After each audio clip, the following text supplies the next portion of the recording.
Welcome to MNSpec. Today we're going to talk about critique, and we're going to try to divide this up into three parts where we talk about critique as in giving critique to someone else for their work, then receiving critique as an author in your work, and then critique groups. So we'll look at each of those and try. I'll try to roughly keep things, moving along, and within hour and a half, we should cover everything, hopefully.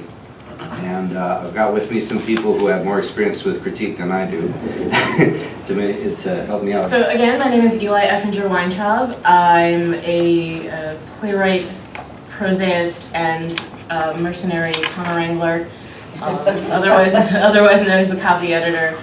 I am a mostly lapsed member of the MNSpec critique group, sorry Tim, and I am also a member of two other local critique groups. Right now, one mostly prose-based and the other is my playwriting group. And I've been active with those particular groups for about 3 years, but I've been bouncing in and out of various critique groups since college. Although I don't know if college critique groups really count because they are mostly uniformly awful. That's me. I'm Tim Rushford. I moderate the MNSpec critique workshop that happens after this meeting, typically every month. I've been part of that critique group for probably 4 years.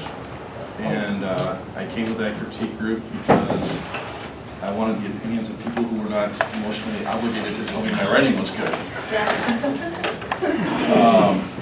That's the main reason I got involved with the group, and it's kind of evolved from there. So.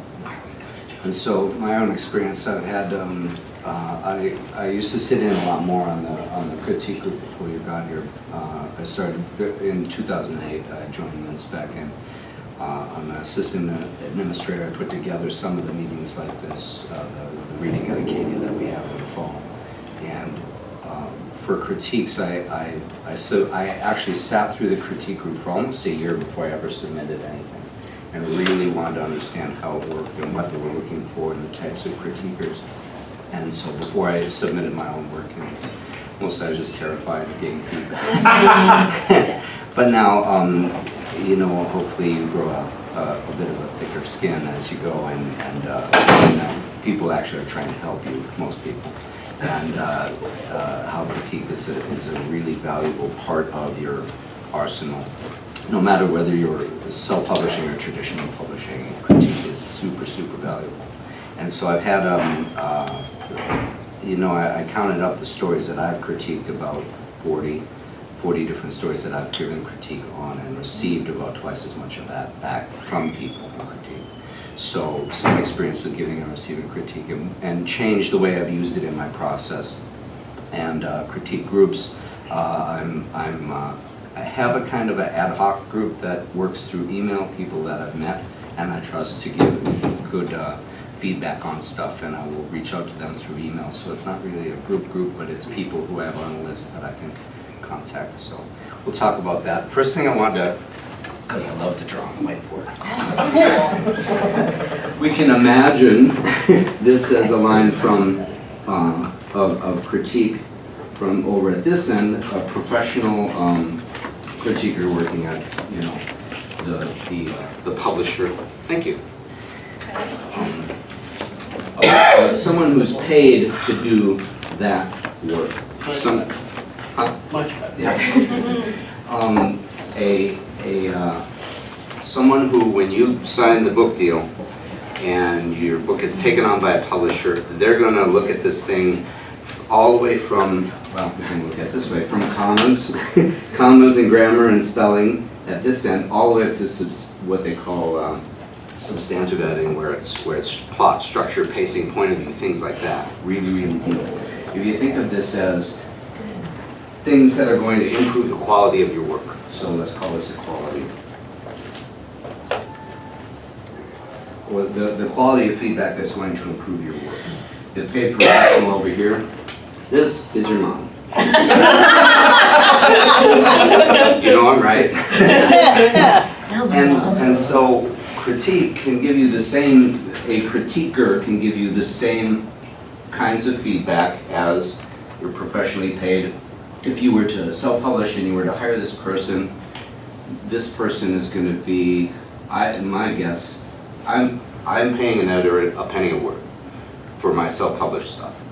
Up here, someone who's really going to tear into the story and tell you, that this would work better this way, or really, really deep stuff, probably a nickel a word or more.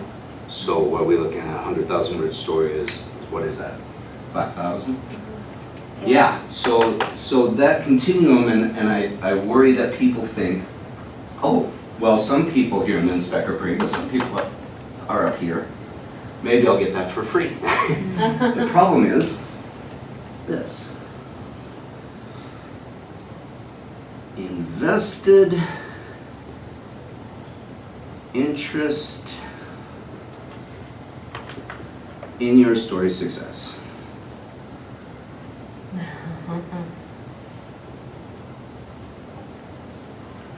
Is there a better word for this, a more succinct? If we're getting paid by the word, I should cut that. People who they Care? How much they care. That's good. So let's say, for instance, I read a story, or somebody in here, somebody have a story that they're shopping for to get published. Somebody's got a story, Susan, you've got a story and you're shopping it. If you get a review, if you get it published and get a review, and all of a sudden the reviewers say, the story isn't very good, can you go back to when I critiqued it and blame me or someone else? You can't really, or your mom. That's a better example. Your mom said it was good, right? We can't blame her because she's, so let's make this easier for Americans. We'll do this. We'll say low and high. Low and high. So up here, high quality, we've got two different categories within the critiquing, but sorry, I'm not explaining myself all here. We can have someone who, like your mom, she's not going to be able to give you the best, like, word pacing and structure and all that stuff. She also is not invested in, she wants your book to be, she'll tell you your book's good, but she has no vested interest in the story succeeding unless she's living with you. Up here, this person, the professionally paid person, for example, would be up in here because if that book sucks, if that book gets bad reviews, if they point out that the character who died in chapter 3 came back in chapter 17, they are a bad editor. And people will not, in the professional world, they might lose their job. In the independent world, you would give them a bad review and people wouldn't pay them the nickel a word or whatever they're getting paid. So this is the difference from here between critique and someone who's either you're paying them or the publisher is paying them to do this job. So I'm not saying that people here in MNSpec don't care if your story fails. I'm just saying there's no going back to them. They're not. If they miss something, they're not going to care. If they're not doing a great job, if they're hungover because they're at Vegas, then they might not care that they didn't give you the best critique possible. But these people, it's in their vested interest to do so. So I just want people to keep that in mind when you're thinking of the different types of critique on this continuum. It's more than just the quality of feedback you're getting, how good it's going to help your story. I might make this more, another dimension, Oh, no. third dimension to this, which I would add to this, which is something I've been slow to learn, is how important it is for a target reader to be someone that understands the genre and knows the genre too. Having your mom do something, she might even be a professional editor, but she doesn't know anything about science fiction or fantasy, so she might guide you and give you good advice but steer you down the wrong path. Now that goes for other type of storytelling where I run into that problem. I both agree and disagree. When I'm writing spec, I want to make sure that I have at least one critiquer who is not into the genre at all. Because what I find is that if everybody, I absolutely agree with what you're saying, but then the other side of that is that people who read a lot of spec and who write it themselves, there's a lot of things we know and we don't even realize we know. And I give that story to my friend who writes historical romance and say, can you look this over? And she looks it over and says, I just don't get this, or why did she have to do that? And some of it is, like you say, she just doesn't really know the genre, and some of it is, well, because that's a friggin' dumb trope that somehow has sprung up in the genre, and I don't want my work associated with it. So thank you for pointing out that I have this stupid thing in my work. Well, yeah, and part of that too, just the liking of it. Maybe there's a fourth dimension here, which I was trying to articulate too. There's almost two different things, which you're bringing up is, do they like science fiction and fantasy? See, that's a fourth dimension too. So this is where I've been learning about the speculative fiction factor. There is that other element that gets in. You just that's where just because you get feedback, you have to be educated about. I just really don't like science fiction. Well, right, and then they might have really good skill sets. They might be your mom. They might be these other things. But so that you can still maybe get some benefit from it. I'm just saying that's where you have to be careful and be very be able to evaluate feedback. And that's why they sometimes say, okay, if two people say it, it's probably right. Yeah. But that doesn't always, I get technical people sometimes where I might beg, and they might not like the story, but I need a cop to look at this thing because holy mackerel, what's behind the scenes procedurally, am I talking about this right? And that's been very beneficial for me for a couple cases. So so maybe there's, like I said, I really like what you're doing here to help illustrate that, and I'm just throwing out a couple more factors that may influence. For sure, there probably are more factors, yeah. One story that I had critiqued here in Tim's critique group was about Cupid, and he was got thrown together with this gal, and this is a love story. Like with Cupid, how can it not be? Yes. And there was one scene in there where he makes her breakfast, and I wrote it out exactly how he made the omelet, how he knew his way around her kitchen, how he plated it, everything. And it got totally mixed reviews. It was a love it or hate it scene. When I paid attention to who loved it and who hated it, women loved it, men hated it. They wanted me to cut that scene to nothing, and that all of that about him making her breakfast was totally unnecessary. And it did not further the plot. And when the women read it, they said, isn't that sweet? Yeah. I want him. So here's a case where you need to know your target market. Yeah, exactly. I don't like saying those words, but you got to know, if you know who your audience is for this story, and knowing how the critiquer fits or does not fit into that audience. Yeah. I was writing a story that was a paranormal action adventure, but I have a kind of a wry sense of humor, and somebody thought it was a parody like Buffy the Vampire Slayer, and they came at it from a totally different angle, gave me all this feedback, and I'm like, this is so strange. And then the next person, thankfully, the next person down the line said, no, I saw what you were doing, and I get it. I don't agree with him, and it made me feel a lot better. And then I realized, he said, well, I actually don't read that genre, which made me go, oh, okay, all right, now I know this isn't for you, and you would see it that way, and so I have to take that into account with your feedback.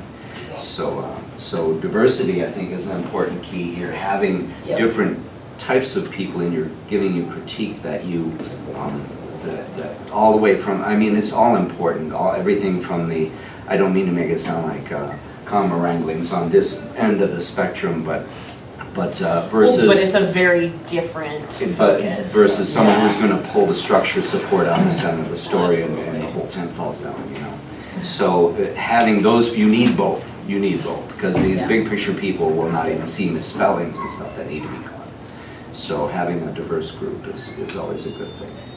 So one of the things that happened when I first started submitting pieces to the critique group, I had my aunt come with me to one of the meetings, who at the time had been basically my critiquer up until that point. And she's a good writer and supportive.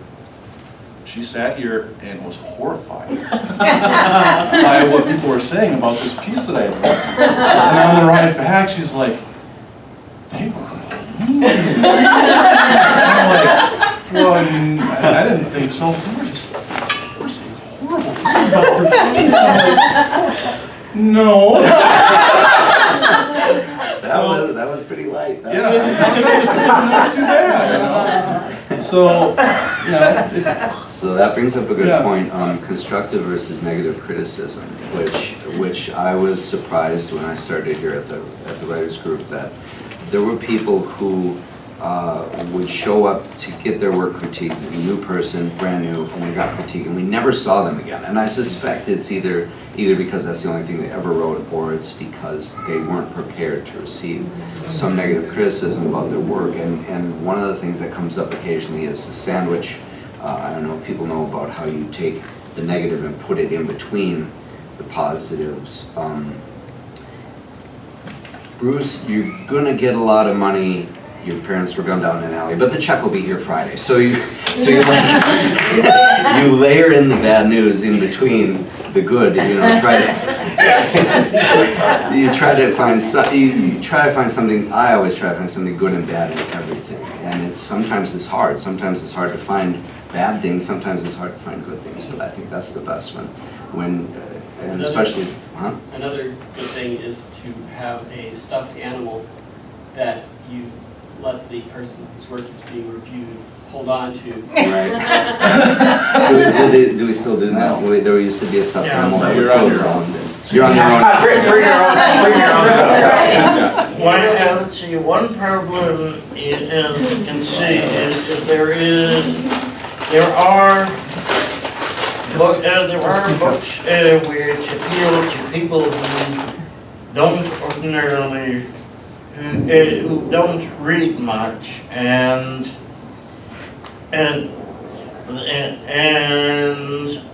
experienced writers are likely to not see the appeal of them because the first Harry Potter book starts out with a lot of explanation made in Butler dialogue that has been out of style for maybe for at least a century, and which is probably why it got rejected. One of the reasons why it got rejected so many times before it was sold. But kids who had never encountered a book that they wanted to read before liked it. And same with The Bridges of Madison County. Any experienced romance writer, what do you mean they separate at the end and they never see each other again?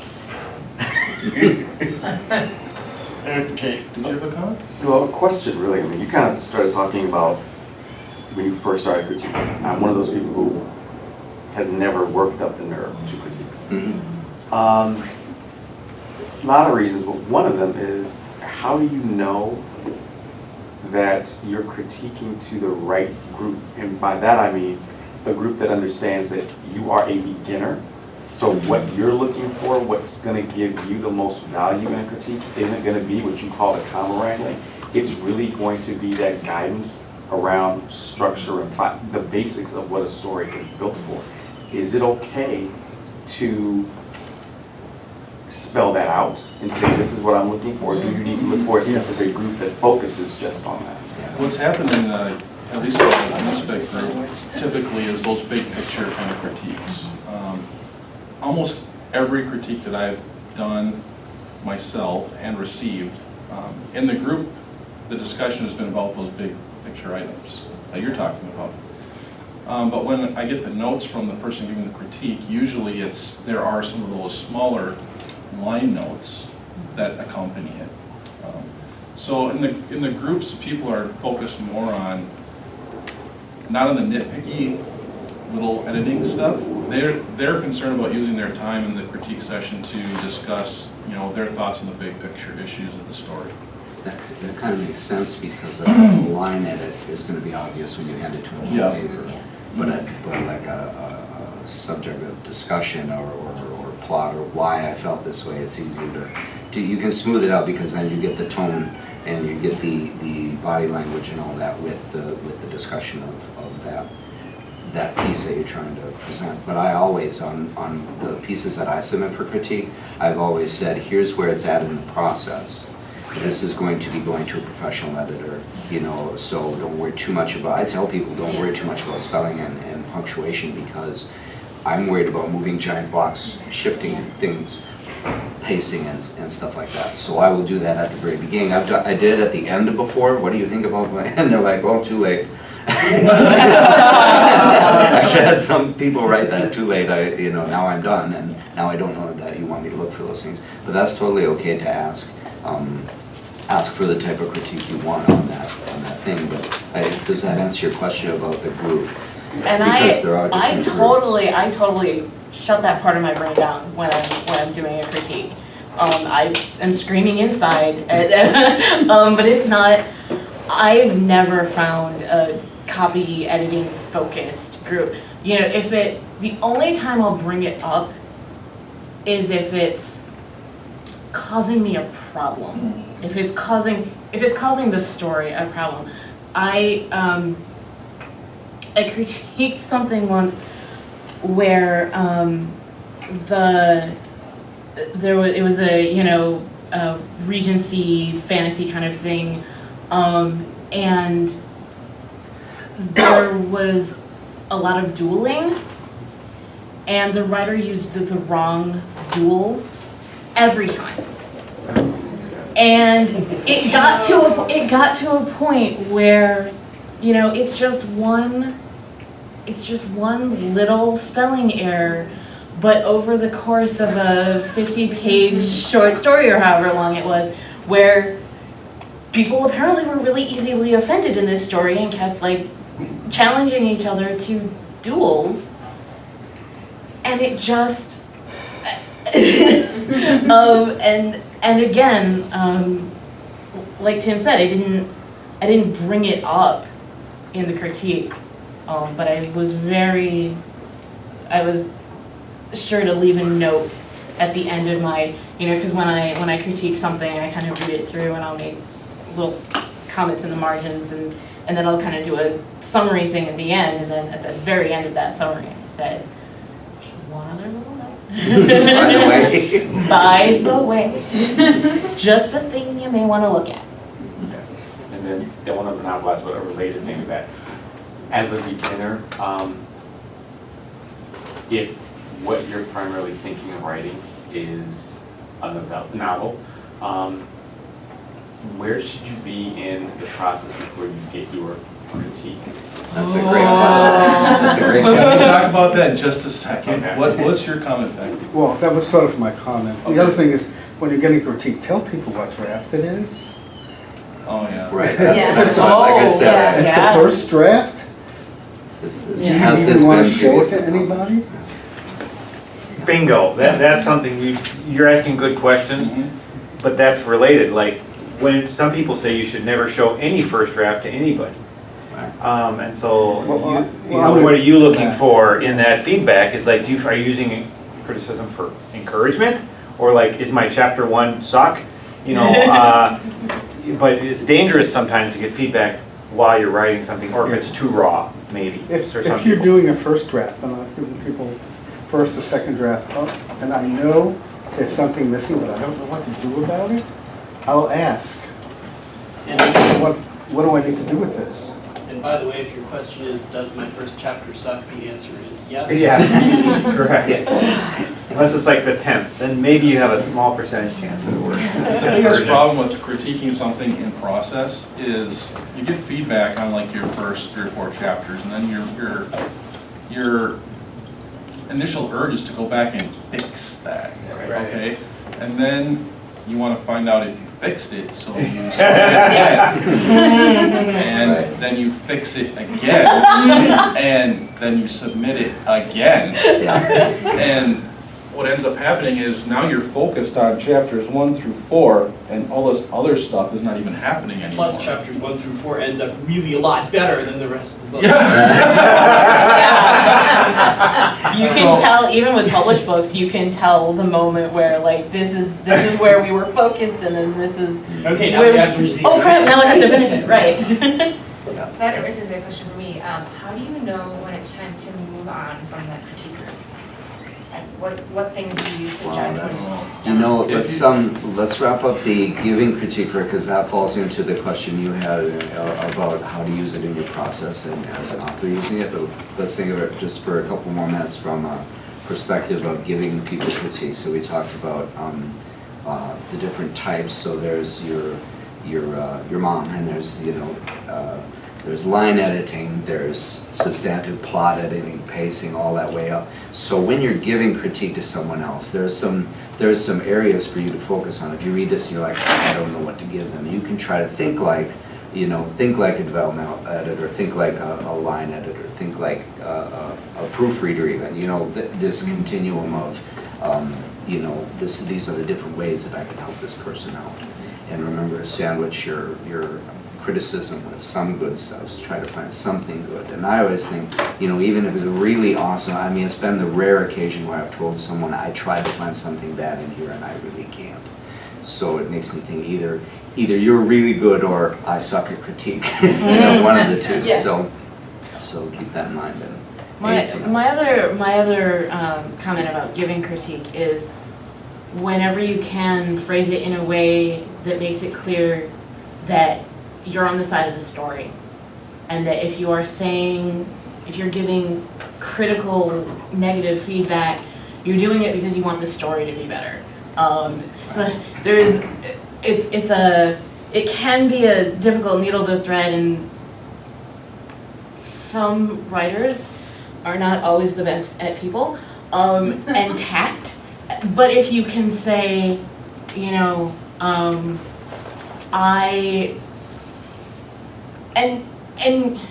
just like everywhere else, use your I statements when you can, because, my experience of your story is not the same as this person's experience of your story, and so I try to own that this is just my reaction to it. But, if I can say, I was really thrown out of the story by this turn of the plot, or I was really confused why this character made the choice she did, given what she's done in the past, rather than saying your plot's disjointed and your characters are weak, which makes it really feel like a personal attack. And we'll probably touch on this some in receiving critique, but not everyone has a thick skin. Not everyone is prepared. Yeah, and so we don't want to sugarcoat it, obviously, because then the story doesn't get better. But if we really can frame it in terms of I want to make this story better, rather than I just want you to feel bad about yourself as a writer, then I think that goes a long way. You might also, when you're giving that critique, mention your credentials. You might say, I read a lot of this and, or I don't read a lot of this and. That might help the person process what you're giving them as feedback. And I'm just, in the terms of like who to give it to and when, I have a bunch of different people who read it at different times. Like my sister will read it as I'm writing to it. I'll get email as soon as I'm done with the section. And she's like my cheerleader. She'll just be like, oh, that was hilarious. That's great. I love these characters. And it's sort of my encouragement to keep on writing to the next point so I can get that again, my little praise feedback. But, and every once in a while she'll come back with who's this person? And I realize I haven't mentioned them for 10 chapters. And I course correct for that. But then I actually wait until that draft's completely been done and I've sort of proofread it before I actually send it to my real critique partners, who will then be they can read it all at once, they can see the whole story, and they can come back and say, well, now you've got this character who's popping up every 10 minutes and doesn't really do anything, they're just there to be there. Or, just give me an overall feeling on the arcs. Okay. Yeah. So let's talk about that, the process. I used to take my manuscripts and try to not singly necessarily, but I would take it to small groups and get critique and revise and get more critique and revise and kind of falling into that trap. You can get into this trap of thinking if you're getting feedback, you are making it better, and therefore, if I'm continuing to get feedback, it's still not perfect. And if you add that to certain kinds of personality, you can get into a trap where you're forever in this loop of feedback. And I can tell you all about that, but I changed my process because I was talking to somebody and I said, so how do you do it? Because we've been working on this for 10 years. And she said, well, I gather all the critique at once and process it all at once. And the advantage to that, and I tried this, and the advantage I found was that sometimes, you had said before, if two people say it's probably true, I had people say things and then someone else said the opposite. Oh, I like that Hollywood ending. Oh, I hated that, and I changed it. And then I go, oh, I hate the Hollywood ending, and then you change it back. So you're reaching the point. Who was asking about when it's done? When are you just making changes and not making it better anymore? Right. So I had gathered all of my critique together at once, processed it all at one sit down and one revision, and I called it done, and that worked out pretty well. But I don't know if that's what I'll keep doing. I think maybe somewhere in between. But what do you guys think for process? How do you do it? My process is, I'd like to apologize in advance to anyone who's ever given me critique if they find my process atrocious. So what I do is because most of I think this only works if you're doing in-person critiques. I don't think it works with an online kind of thing, because I've done those too, and it's got to be a different process. But so I listen, and I write down my notes, and I have something else about that I'll say later that I have very strong feelings about. But so I listen and I take in the critiques, sometimes from two different groups, depending on what I'm working on, and then I read through any written notes that I might have gotten, and then I put it in a drawer, and I either drink or eat a lot of chocolate because I have a thick skin, but not right away. It takes me time, if the feedback has kind of piled on me, especially if it's not been great, then I have to kind of go whimper for a while and get over myself. And then I'll take it out in a couple weeks when I'm feeling calmer. I'll reread my notes and any written notes that have been given to me. I put it back in the drawer for a couple of weeks, and then I sit down and I rewrite, and I do not look at those notes again, the feedback that I've been given and the notes that I've taken. Because to me, this is just the way my brain works. If it's still with me at the end of those 2 weeks, then that's what I know is important. And that's what I know is going to help me fix the problems the story has. If somebody said something to me and it seemed really profound at the time, but then, maybe it'll just kind of pop into my head a couple months later, or I'll find those old notes and I'll be like, oh, so-and-so said this thing. Huh. I guess that wasn't that important. And part of it is there's a reinforcement. Like people have been saying, if multiple people are saying the same thing to you, then when I'm reading through my notes, I've read that 2, 3, 4, 12 times, depending on how severe the problem is. And then when I sit down to rewrite, you better believe that pops right back up in my mind. Whereas if it was just one thing that somebody said that just felt like this staggering blow at the time, but I don't even remember it when I go to do my rewrites, maybe that was just one person's opinion that isn't, and changing that isn't really going to change it, help it any. Mine's kind of the same way. I mean, really, every story's going to have problems. So I think my best use of the critique group has been, what are the big ones? And usually the big problems are the ones that everybody picks up on. 100 people are going to read your story, and out of those 100 people, 5 are going to like this character, 6 are going to like that character, some are going to say, why don't you write more about him, some are going to say, why don't you write, but if everybody's saying, that asshole on page 36, or there's some inconsistency here, or if seems like a consensus opinion on a certain element, then usually there's an issue there. So that's how I approach it. I mean, I kind of do the same thing. I read through all the notes that I get back, and I just kind of let it percolate. And if there seems to be consistent issues, and I look at those issues, and then I go back and if there's line notes, then I very carefully add in. I'm a horrible speller of stuff.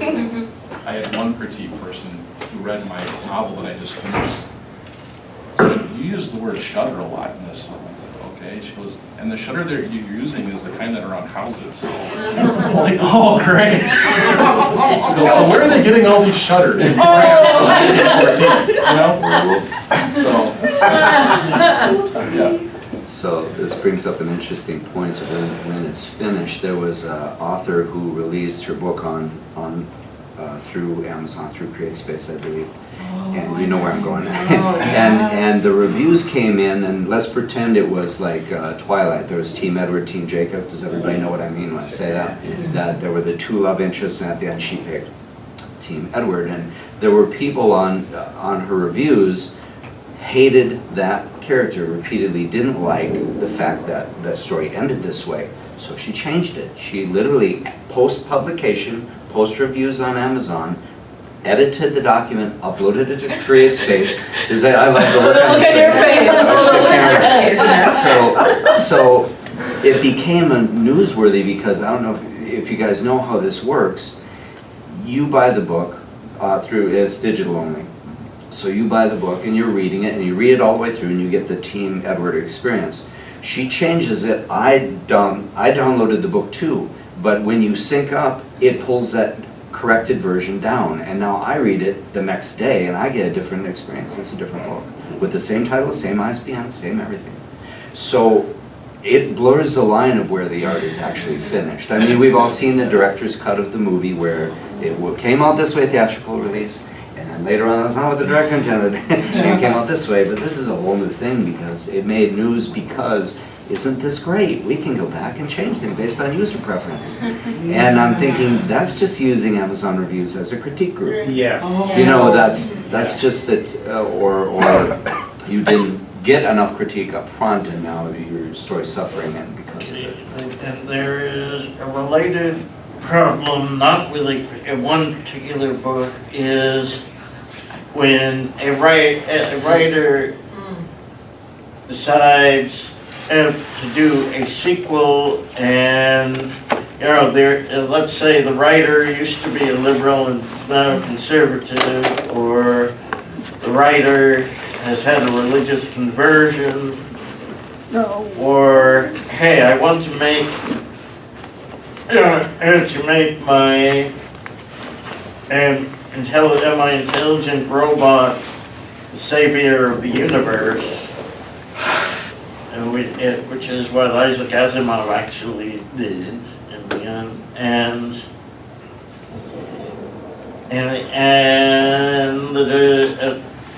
and people who like the original story will hate it. Right. Yeah. So that's another thing. Series, critiquing a series for things that aren't following the canon. That's a whole nother layer. But yeah. So does everybody know about critters.org? Sort of. You put it inside the frame. Oops. Should I? It's that important.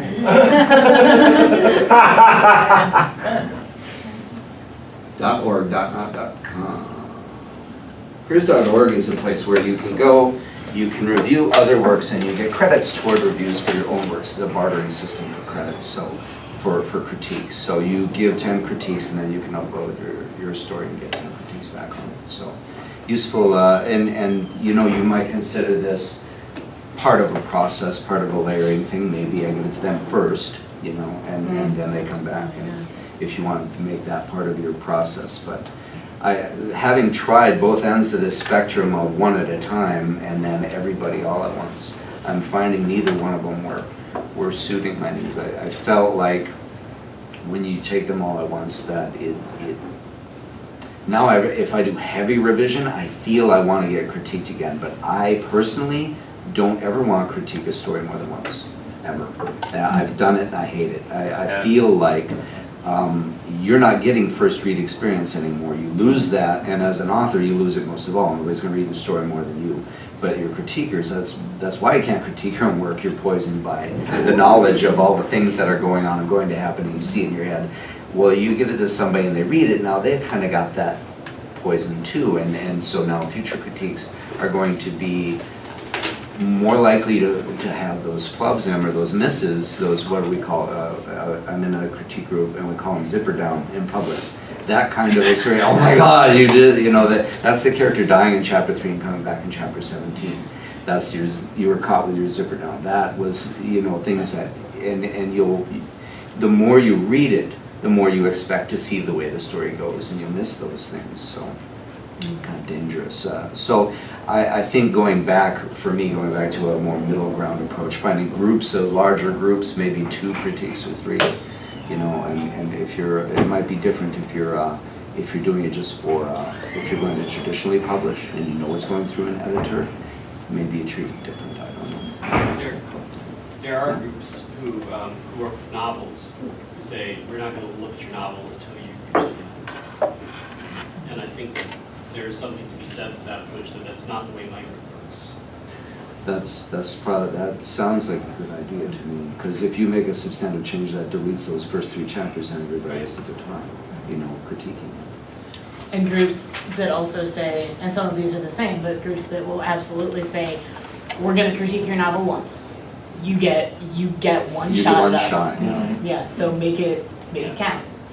And they, you know, different groups deal differently with whether you can take your one shot at any point, or whether they want it when it's pretty polished.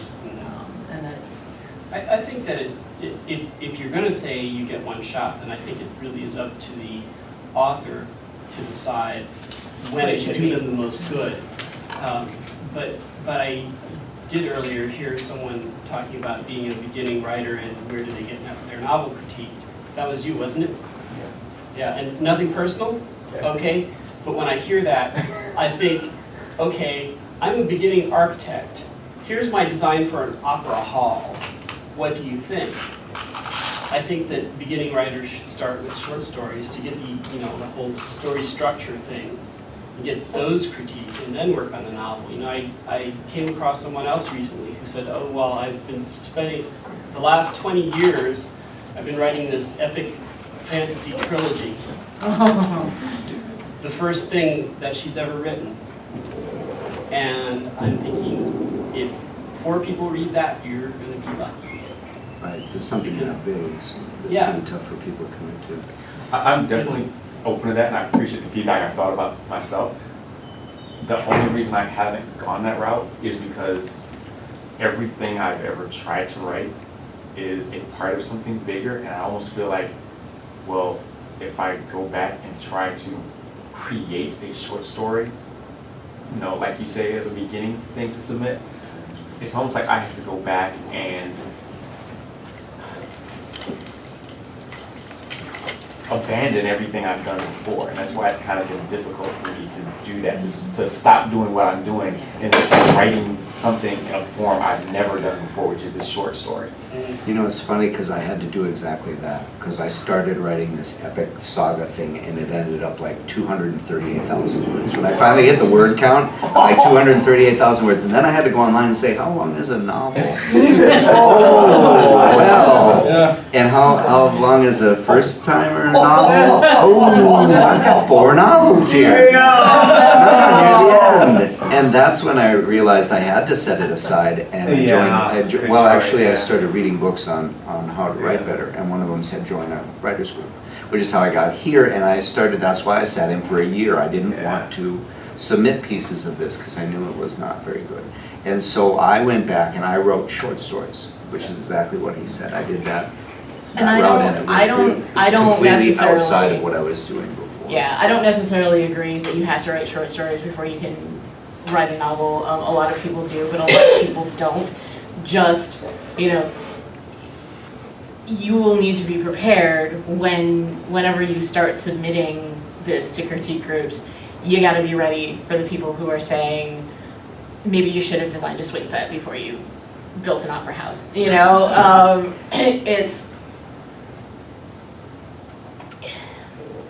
They're two really different things, writing a short story and writing a novel. And I'm kind of pants at writing short stories. I really am. This is why I'm a playwright, because I'm not so good at novels either. But I mean, you can learn a lot about the writing process itself from short stories, but if you feel like you're getting that knowledge and that experience some other way, then novel away. And don't feel like, sometimes I feel like there's this attitude and this isn't really about critique, I'm just on a soapbox now, I'm sorry. We kind of get this attitude that, well, by God, I had to pay my dues by writing short stories before I wrote a novel, so everybody else who comes after me should have to do the Well, it same. works for a lot of people, and Yeah. we do this group think that Right. that's the way we all Right. have to do it. Right. You know, there are different, and a lot of differences in the way people, people's minds work, and there was at least one writer who found out he couldn't write at all when he took and meds for his depression. Yeah, One so- thing you might want to try is if there's sections of your book that are almost like mini stories in themselves, you could try to break those down into short stories. One thing that I ended up doing, I wrote a lot of short stories before I started writing my novel, and when I was looking at all these short stories I had written, they kind of had like a thread that kind of tied them all together. They're kind of all in the same world. And so I've ended up using those short stories almost as a backstory for a lot of the longer stuff that I've written. Right. Short stories are easier to get critique and they're faster turnaround. Novels, it's going to be tough to get a whole novel critique. The limit of words count on a critique group here is 10,000 words. So if you can write a whole story within 10,000 words, then there's a group right there right away who you can get critique in a month.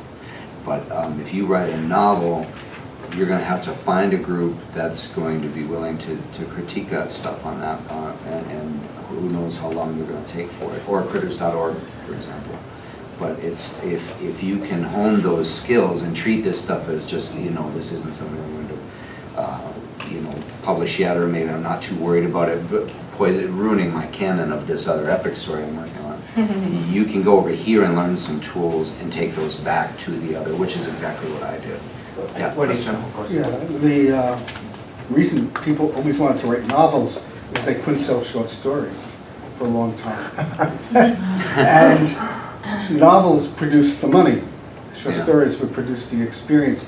But there are recent articles saying, hey, with the internet and self-publishing, we're starting to see now short stories, novellas, novelettes. And there's a market for them now. In fact, if you look at the MNSpec Facebook page, there's an announcement that Tor has open submission for novellas. I encourage everybody to like the page. It is. And I encourage Conrad to tell his friends to like the page. Because I've run out I have of people to friends. tell. Yeah, good point. I started writing that epic story because I was a fan of epic stories. I've read short stories and I didn't get as much emotional kick out of them as I did reading Lord of the Rings. Not gonna lie. So and I wanted to do that. And the same thing when I sat down to do music, I wanted to write this epic rock opera like The Wall, and you go, yeah, okay. Should have started with the swing set. The market changed suddenly. At one time there were 30, and in the very early 1950s there were 30 science fiction and fantasy magazines. And then suddenly there were something like 5. But now there are hundreds. Untold No, not hundreds. Yeah. But there's a lot more people writing it. Can I just ask you But one there's not thing? hundreds. Like, have you written anything where you've written the complete story yet?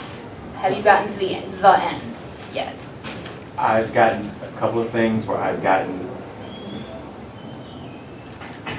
a quarter of the way, 3/4 of the way and died. I've gotten other things where I've gotten a beginning and an end and realized that there's a whole bridge missing in the middle. So Okay. nothing complete, but I have actually created endings before. Okay, that's kind of like what was the first step for me, was just writing something complete, even if I would have to go back and rewrite it. Okay. So I would say whatever the length is, just get yourself through the whole thing Okay. and then start going to critique. And I have heard people say that writing short stories is hard. They feel constrained by the short space that they have to work with. If they're trying to build up a lot, or they've got a lot of backstory that they want to work into, or a big world they want to describe, and it's hard for them. They say, I can't write short stories. So maybe that's, set this now. I've heard the advice that you should take your first novel, put it in a drawer, and never look at it again. Like your first work isn't going to be good. I don't believe that. I think maybe my first work, I had to put it away, go learn some tools, and go back to, and I honed them on shorter stories. Things like show don't tell, things like dialogue and pacing and structure and stuff, and then go back to that and apply it. And then when I went back to it, and especially I left it for a year, and I went back to it and I looked at it, and it's so glaringly obvious now. After getting, and critique was a big part of that, get the type of critique that, sitting in critique is amazing to the tool that you learn to critique your own work. I call it your inner editor. When you sit down and you critique 5 people's work at the critique work group here, and you say, you're showing, not telling, you're showing, not telling, and then you go home and you go, oh my God, I'm doing it, I'm doing exactly what I told them, they were doing. So You the start to things that see stand out the things most that are you all the didn't see stuff that I before, do. very valuable. Yep. One technique was suggested by Gene Wolfe, who's written many, many things. In fact, in his collection of short stories, he said, read one of my short stories, read it again, put it away over the weekend, and write it yourself, Interesting. so that you know what the structure is going to be. I tried that, it didn't come out the same way. But it teaches you the structure and what you have to put in. So if you take an existing short story that you like, and you read it several times, and you think you've memorized it, but you really haven't, try writing it yourself. That's good. That's good. And then you'll at least know the parts that are supposed to go in.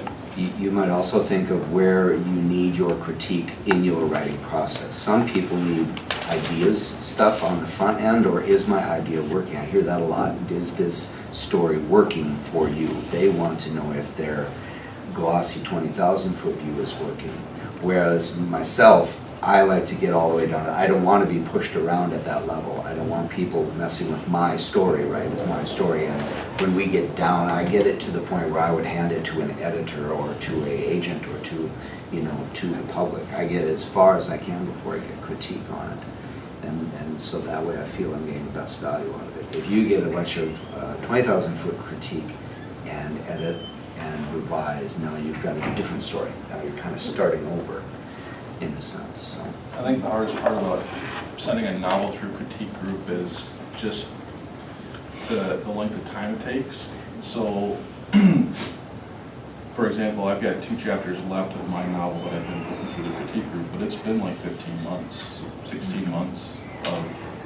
And you don't get the same people necessarily. No, you don't get the same people, and there's also a continuity gap, because, this month you read this 10,000 words, and then 2-3 weeks later, these people read the next 10,000 words. Sometimes it's the same people, sometimes it's not.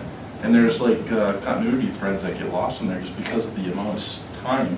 Right, and It this takes month to it gets read. booked out and you don't get to submit. Yep. Yeah. Or you're not gonna be there or whatever. Right. You can learn by doing, but just be prepared that it might not be any good. And that's how you get your tools better and realize which tools you need. But yeah, that's we're all above average, is the saying. And we probably overestimated how good our tools are. You're being cautious, which is good.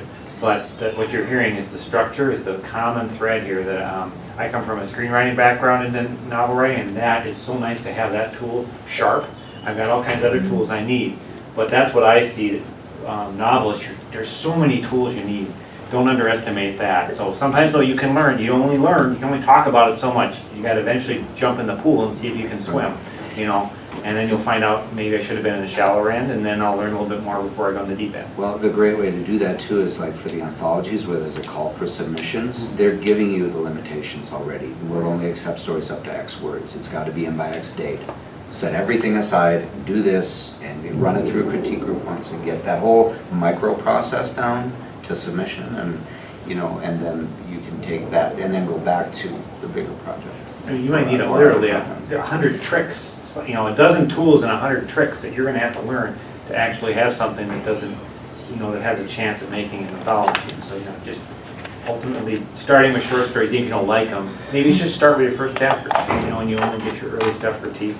But there's other perils. You have to figure out what's good for you. That's the other thing too. There's just no answer that works for everybody. A yardstick about how much you've learned by going to critique groups and writing, because they're like both sides of one thing. You know, you learn different things by writing than you learn from a critique group. But the yardstick about how much you've read is when you read something, like say the latest installment from an author that you've been reading for years, and you think, oh my God, she's awful. It will ruin your reading experience.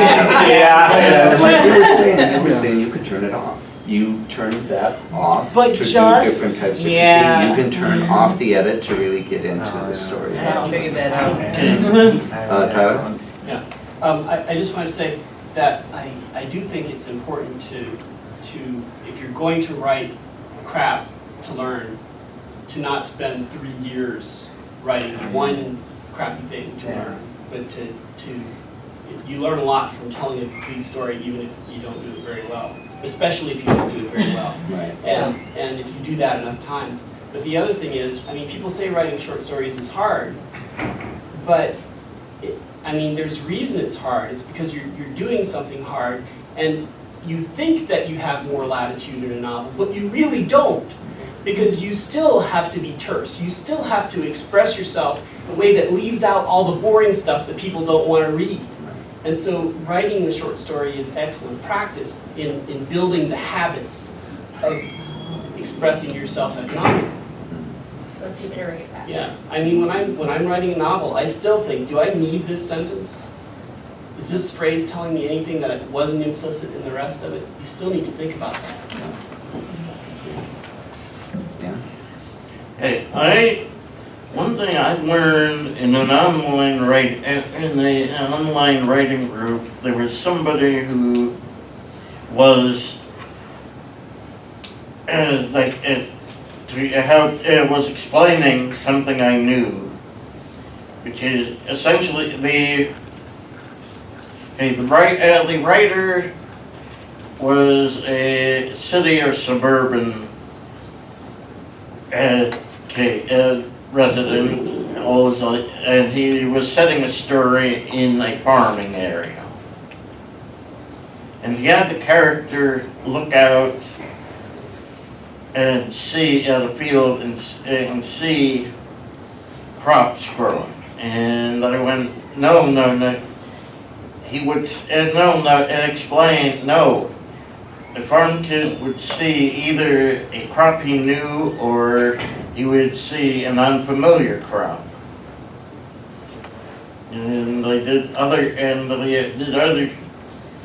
things about that story, none of which I had ever put into words before.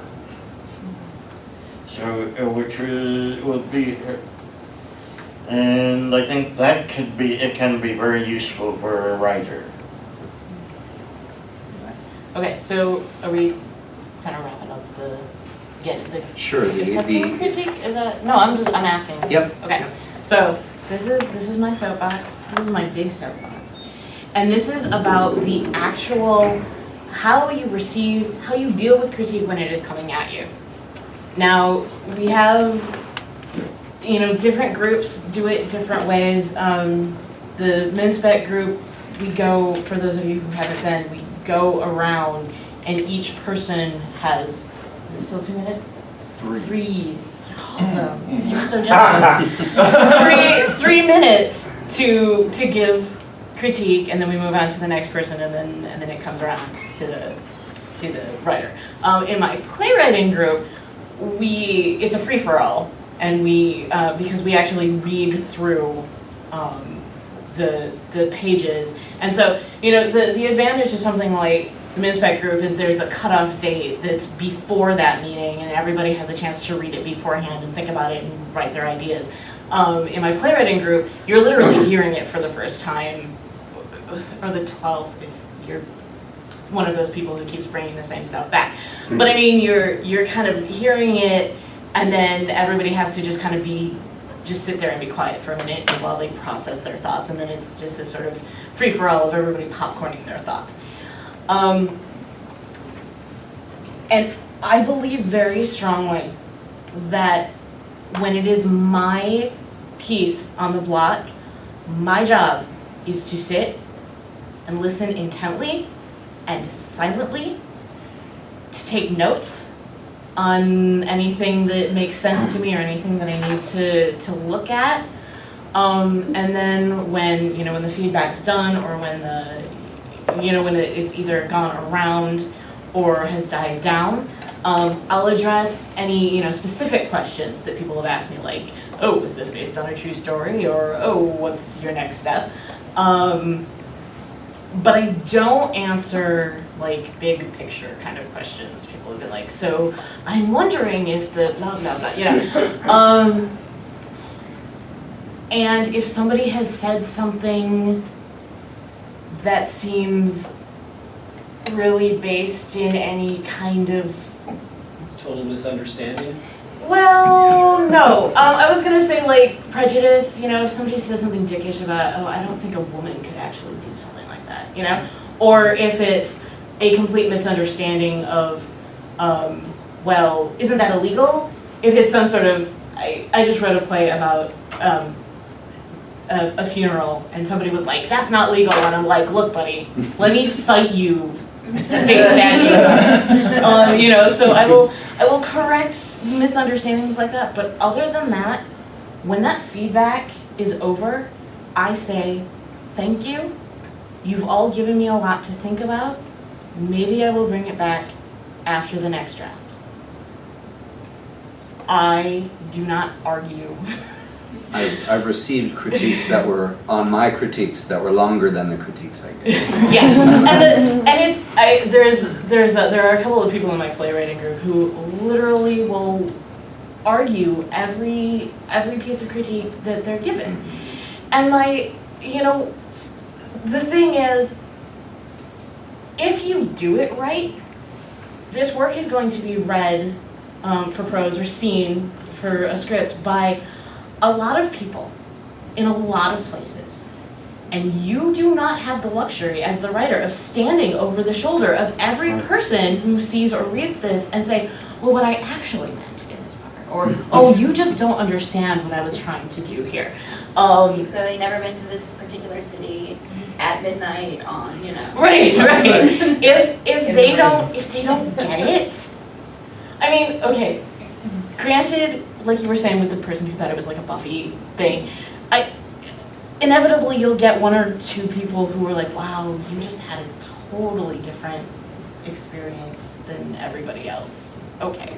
But by and large, if your audience doesn't get what you've written, that's a flaw in your writing, not their comprehension. Unless everybody gets it but one. Well, there's getting it and liking it. And that kind of goes Does your back. critique group have like a standard set of descriptive words that you use to say, like you say, show don't tell, that's a phrase of art, sort of, or you say it's pacing, that's a phrase of art? I mean, there's like 18 million books I'm sure you can read, but do you have like a standard set of critiquing rules? This is what we mean by this, or this? Basically, the rules for the critique group that I moderate, everyone has to have their submission in a week before so that everyone who's participating can read it. There's no... It's all about process and timing, but not about dialogue. Yeah. And then it's just general comments about their thoughts on the piece. It's not any I don't know if that answers your question or not. The way the Yeah, critique yeah. group works is, you know, like Eli said, everyone sits in a circle. If it's Bob's turn to have his piece critiqued, everyone goes around the table and tells Bob what they thought. And then Bob gets a couple minutes to ask me particular questions, if he has any questions. And then we move on to Larry's piece. So it's just go around like that. So, what you were saying about the, if you, this is why it's important when you're giving critique to someone to put the subjective, the I statements you're talking about. I felt blah, because then the author can't come back to you and say, no, you didn't. Like you were saying, this is not my experience in the CNN. My experience was this. No one can argue that. But if you say you painted it all wrong, well, that's an arguable statement. So both sides. Can I talk to her question though, because I don't think that it was actually addressed in the issue. Oh, sorry. Yeah. You might search for Turkey City Lexicon online. Turkey City Lexicon. And what that is a lot of shorthand phrases for common writing problems. Ah. And that's a good kind of vocabulary to have, though of course, like all vocabulary, it only works if the person you're using it with is Also familiar knows with the it. term. But a lot, lexicon. Sorry. But a lot of what I find happens with Just type in- critiques is that If you just type in Turkey City. the most valuable critiques are not show, don't tell here. It's more kind of like what you were saying, my reaction to this was, I didn't believe this person would do that. Or, I got bored in this section. And it doesn't matter if you got bored because they were showing, not telling. True. It matters that you got bored. And what the author does about it is their Right. thing to deal with. The other thing to say is, as a critiquer or reviewer, say, I don't understand what you're doing. I am very confused. Yeah, that's another comment. Yeah. That's a good one. Yeah, and that's why it's good to do the face-to-face, the in-person, because if somebody just says, I didn't like her, I loved it and I didn't like it, that's down here, right? That's what your mom says, she loved it. That doesn't help you at all. And so, I was confused, that doesn't really help it. What were you confused about? And that's the kind of thing that a back and forth discussion would pan out, but not in writing. If you say that, you're telling the author, you know, you haven't communicated enough information to me by showing me, you don't have to tell me, by showing me the interaction and what's going on. I'm up in the air. I don't think it's really the job of a critiquer on an early draft to really go into depth about why it's there. I think you say, you know, I'm bored, you've given me too many words that don't say anything. And I know I write that way, so get that. That's why I write poetry. I think the biggest problem with being critiqued is that you're sitting there and you feel like everyone's attacking what you've poured an immense amount of time into. And while people may be saying, I felt, what they're saying, what you're hearing is, you suck. I told you I would. Yeah, we actually have a rule in our group that that people should prepare a list of positives and areas for improvement. Oh, We don't areas call for them improvement, yeah. negatives. I got a recent story that I was telling Eli about before the meeting, and in the MNSpec group, that's usually how it goes. Everyone tries to say what they liked about the piece and then what they had some issues with. And a couple of months ago, we had a first-time new member submit a piece. And it was very difficult to read. It was tense shifts, there were point of view shifts, it wasn't good. But he was a new writer and a new person to the group. So everyone was trying to find positive things about the piece and negative things about the piece. And we got almost all the way around the room. And one of the critiquers, who's very blunt, with her opinions because she's a good writer. She looked at everybody before her and everybody after, and she said, well, I'm just gonna say what everybody here is dancing around. This is unpublishable. And she explained why. She wasn't mean, she wasn't, you know, that's not why you submit a piece for critique. You have to know what works and what doesn't. When everybody got done, the guy whose piece was being critiqued kind of sat back, took a deep breath and said, wow, I really wasn't expecting that. The truth? Yeah, basically. There are different groups. We'll get into groups in a minute, but. So, I mean, that's just a good example of a couple of things we talked about. It's how do you interpret what you're being given? And it also kind of gets back to that, you know, you mentioned earlier that there's been a couple times where there's been people here for the first time that you've never seen them yet. Right. And that's happened. Well, and it's the look on their face when Yep. they're getting a critique, and that's why I think that they leave, because they're just horrified. That's happened And three it times. was not, like you say, it was not bitter, it was not mean, it was just, you're doing your, you know. You needed mom, a couple stories with mom first before. That's happened 3 times now in the last 15 months. We've had a new person come in, have a piece critiqued. Did not expect the They water to did be not. that cold. Yep, and then they. And Sorry.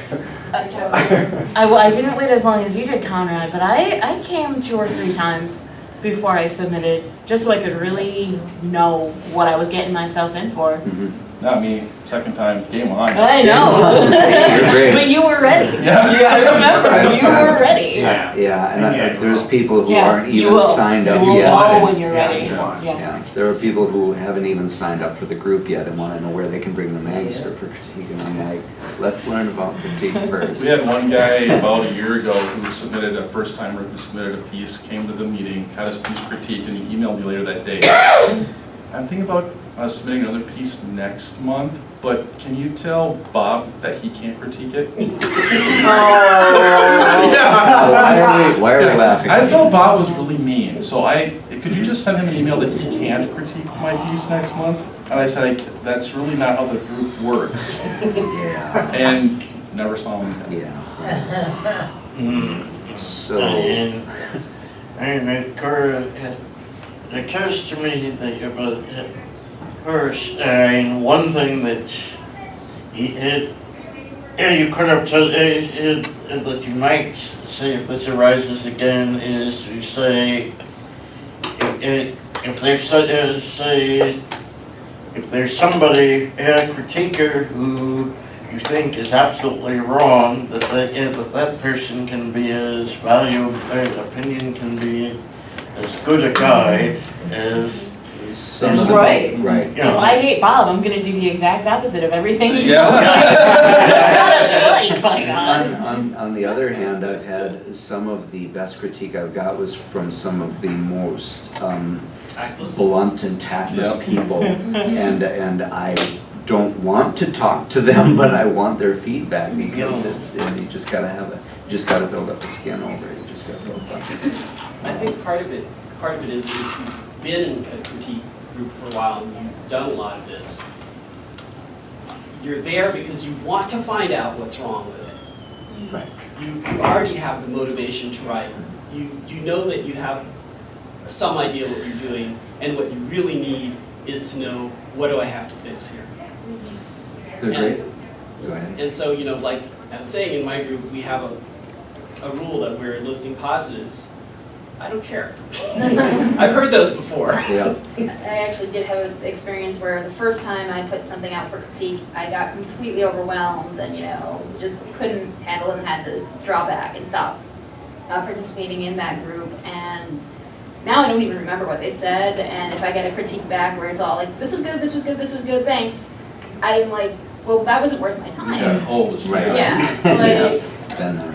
The other thing I think you is. just have to be in the right place, competent enough, but not, like. Oh, it's tough to put your piece out there for other people to read. Right, well, the other thing is going around the room like that, it's gonna be your turn in the hot seat, right? And everybody's gonna be doing that to you. So when you're sitting there the week before critiquing these other people's work, both on the paper and in person, it's give and get, right? So, hopefully we're treating people the way we want to be treated, giving them the kind of feedback that we want to receive.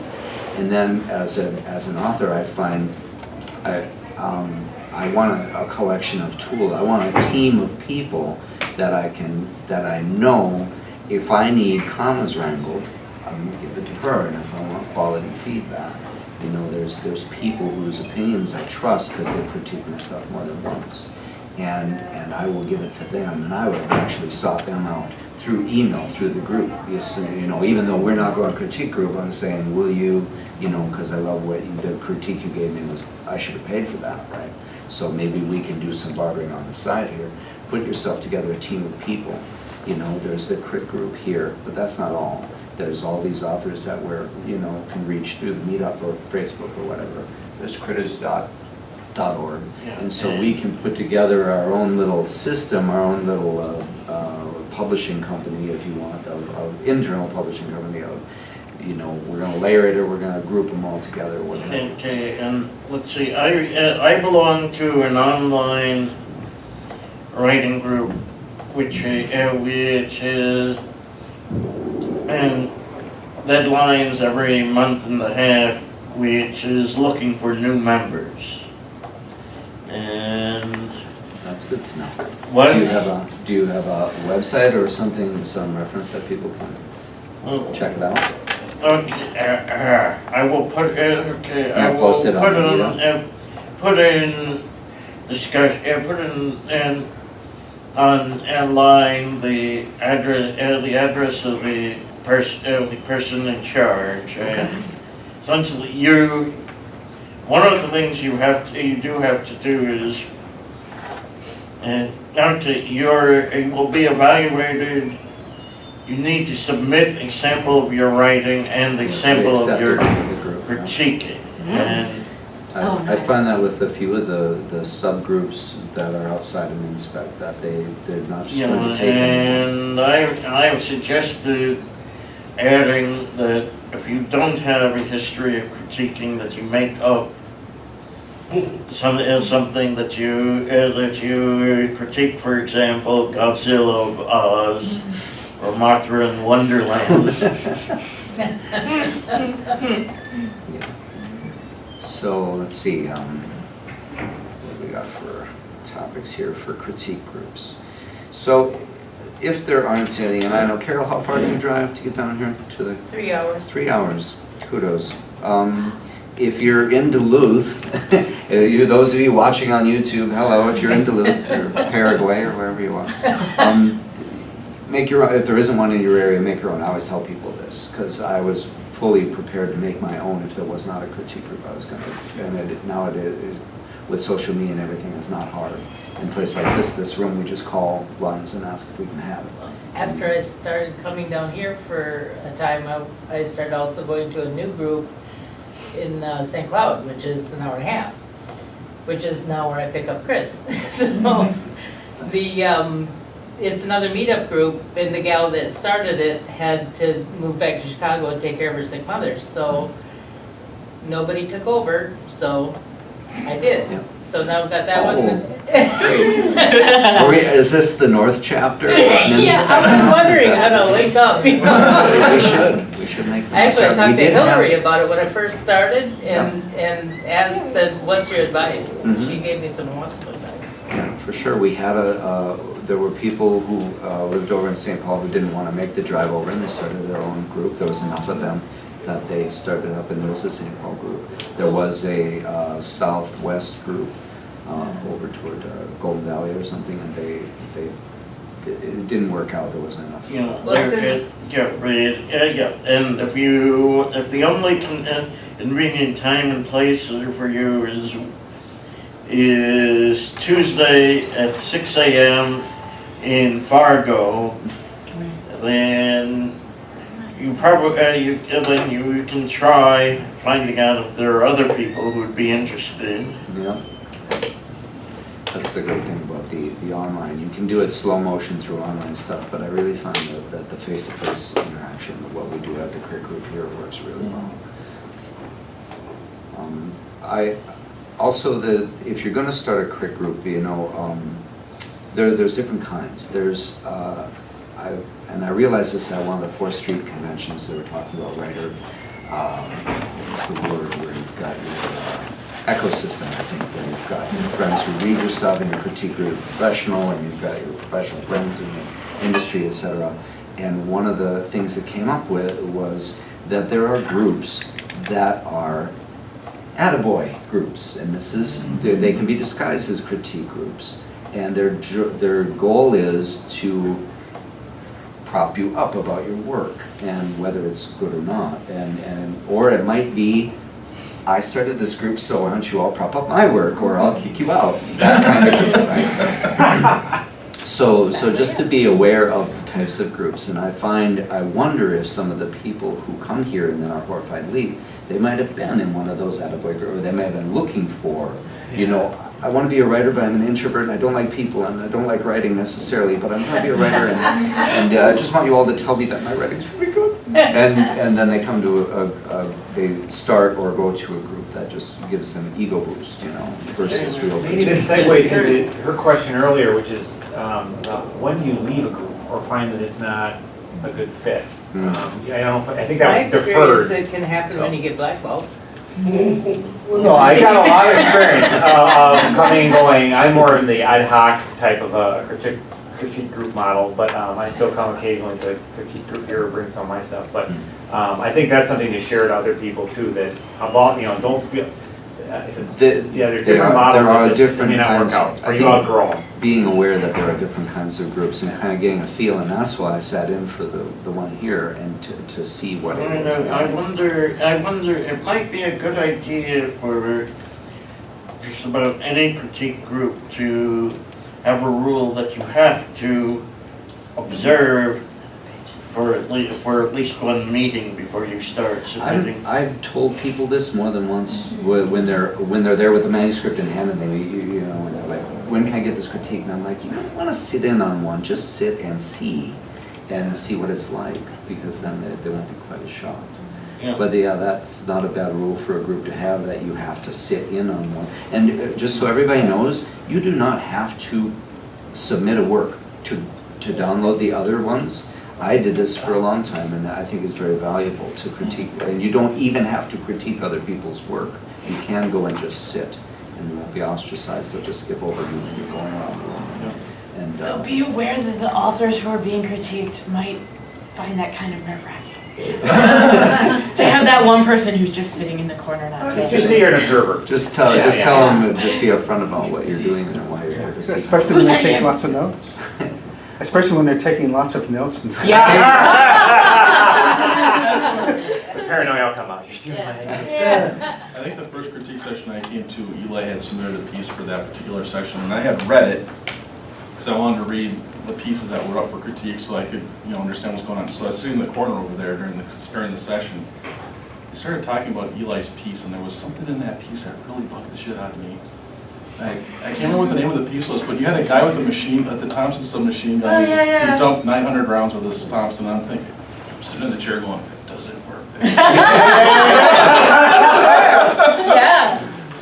So I think I came and talked to you after, Yeah. because I didn't And I feel like I really had the appreciated gravitas that, to 'cause say anything during the actual The session. hell I I'm like, know about machine guns. There's something wrong with it. See, and there, now you know, if you need a weapons specialist. That's right, yeah, this is how Tim and I met. You know, Anti-cars, Or old anti-cars. cars. That was another thing on Jason Whitman. That's just what I was thinking. Submitted a piece, and Yeah. he talked about a Studebaker throwing in this, the lady had thrown her camera behind the seat and adjusted the seat in the Studebaker, and I said, have you ever been in a 37 Studebaker? And he said, no. I said, the seats don't adjust in those cars, and there's no space behind the back seat, there's package tray.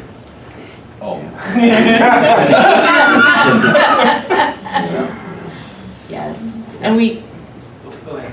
have just a quick plug again on the MNSpec meetup group. We have a discussion thread of the areas of our expertise where people have said, I am a person you can talk to about X, Y, and Z. So those are always good if you need that kind of really, really targeted critique. I wanted to address the question of when it's time to leave a group. You probably don't want to be the best writer in the group. Exactly. Yes. Always aim up. Absolutely. And you don't want to be in a group where you're the only one writing. Yep. And you don't want to be in a group if you're not writing. Yes, all those, guilty of all those. Yep. No, but that's good, and it was, I left one time, they wanted me there, and I'm like, I'm not a good fit for it. They liked my feedback, but I was not. I'm not learning Yeah, anything. well, yeah, and it was just a bad time. It was, I wasn't in a writing phase at that point, and I felt bad when you're giving it, but, you know, like, you're dishing it out, but you're not being able to, it's not fairness, right? They should be able to dig you back sometimes, too. That's another trust factor in a group, to me, that's a healthy exchange that I've learned.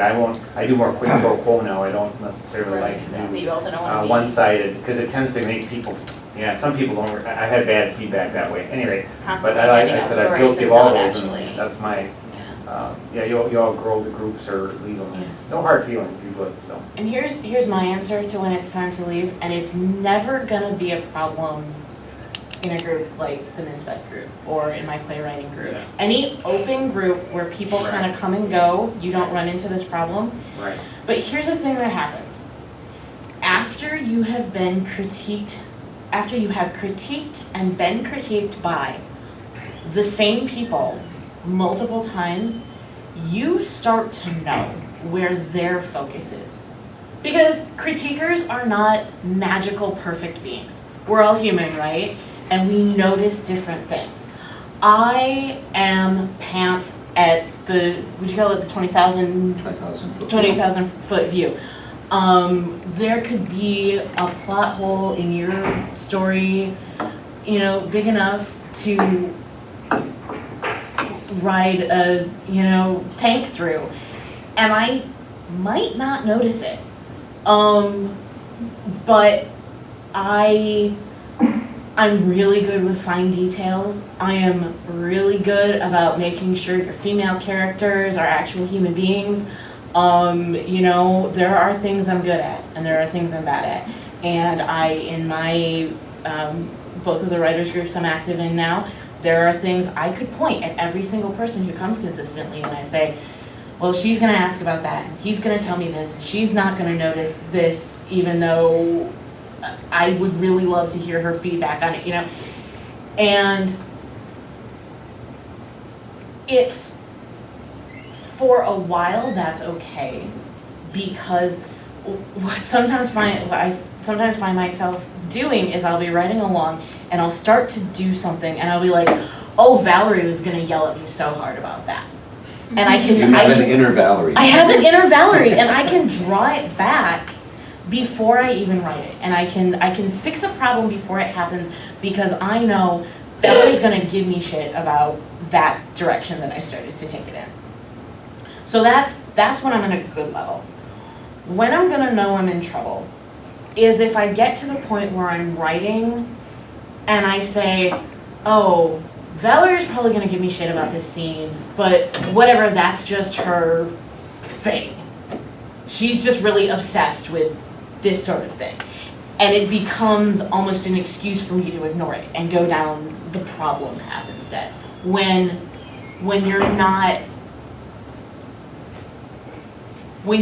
you realize you're not actually listening to the feedback that's coming in because you already know what it's gonna be, because you know your critiquers so well, that's maybe a time to start looking for someplace else.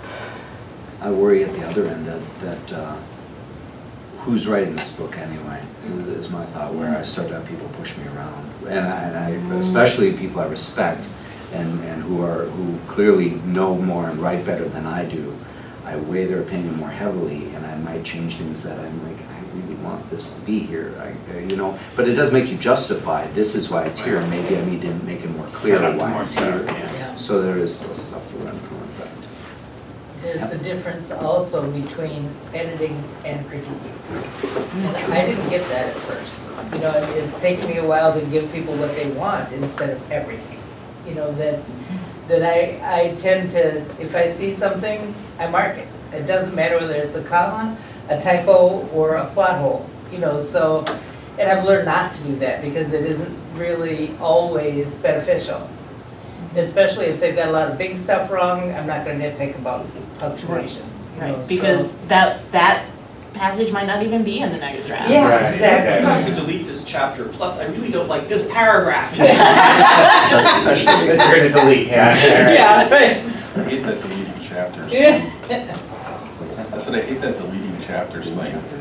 The nice way to put it though, you say defer Especially when it. you love You them. really need to be here, maybe defer it, and then you'll find out you maybe don't really need it. Oh, I nice. think it's just shit and it needs to. That one, if you know it really well, and you get away with that.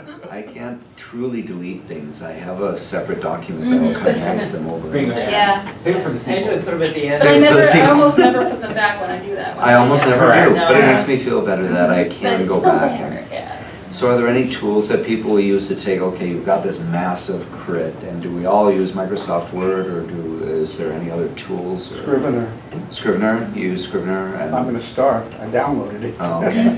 That The is- the one thing I've heard about that, be careful, is there's so many, Track of your there's so many tools in it, it characters and stuff. can be distracting. Some people, you have to have a lot of, there's a big learning curve on it. Yeah. You know, So some people don't like it because it's too much tools. Scrivener's Too helpful. I'm great, they ready. have a free trial. I There's another- downloaded it, but I there's haven't another been able to program. get through the tutorial. Why? Is it because it's too much, or is it because it's not under, you can't follow it? I just don't have that For much PC time. only. Time, that's exactly right. Why writer? Y-Writer is for PC only, but it's free, and I would start there before. If Microsoft Word is not doing it for you, this tool lets you do outlining, and you can create the character bio and all that stuff and keep it in one file.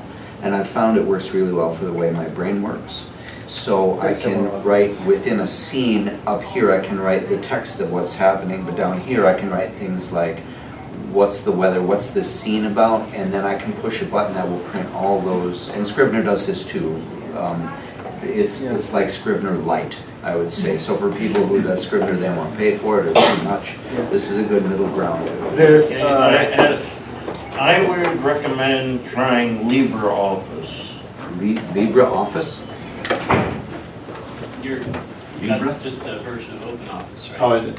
What? That's just a version of OpenOffice. Let's see, original, That's it free. was originally, now, the original OpenOffice closed down, but but there's now LibreOffice and Apache OpenOffice. Okay, and Right. those are free too. if you type OpenOffice, you'll get Apache OpenOffice. But I Right, think yeah. if you're giving people files to read, doc format, Microsoft Word format is pretty much the standard. And I've always asked for that in my crits when handing them out to the crit group here. I say prefer, most of the people, I don't know if that's still true, but most of the people like to print it out and mark it up with pen. And I've had critiques where there was a full back page of written text that I couldn't read a word of. It was just very, very small, messy handwriting that I couldn't read, and I'm like, clearly this person took the time to do all this. I couldn't read it, and I wished it was. And for things like line edits, accept changes. Track changes, know how to use that, because that is what editors, professional editors, or if you pay an editor a penny a word to do, that's what they will use. So you should know how to use this tool. You should know how to use track changes, accept and reject changes, show and hide comments on the work, and this is the tool that I use to process all my crits. Generally, what I do is write the comments on Word. Yep. Because my handwriting sucks and it distracts me. Mhm. So, and the other gripe that I have is when I'll get home with all the critiques that people gave me, and I don't know who wrote what. They didn't put the name on it. Right. You know, and I don't recognize their handwriting. Right. Sometimes I'll recognize what they said because it matches with, but sometimes it's totally different. Sometimes you don't put their name on purpose. Some people might not. If they, I do, but, I know I I've think read it's that. just oversight for the most part, yeah. I don't know. You're running overtime. All right, so near the end here, anybody have any burning questions we didn't answer? No, I have a comment though. Any resources? If you go on the MNSpec Facebook page, not the MNSpec site, you can find the link to Tor.com call for novellas. And you can also find Bruce Boston's call for spec-fic poetry, which is only going to be an ebook. They're accepted for the month of May. Both are for the month of May. If you have poetry that I accept, it will be out in June. Thanks. good to know. All right, any other questions or comments or resources? Yeah.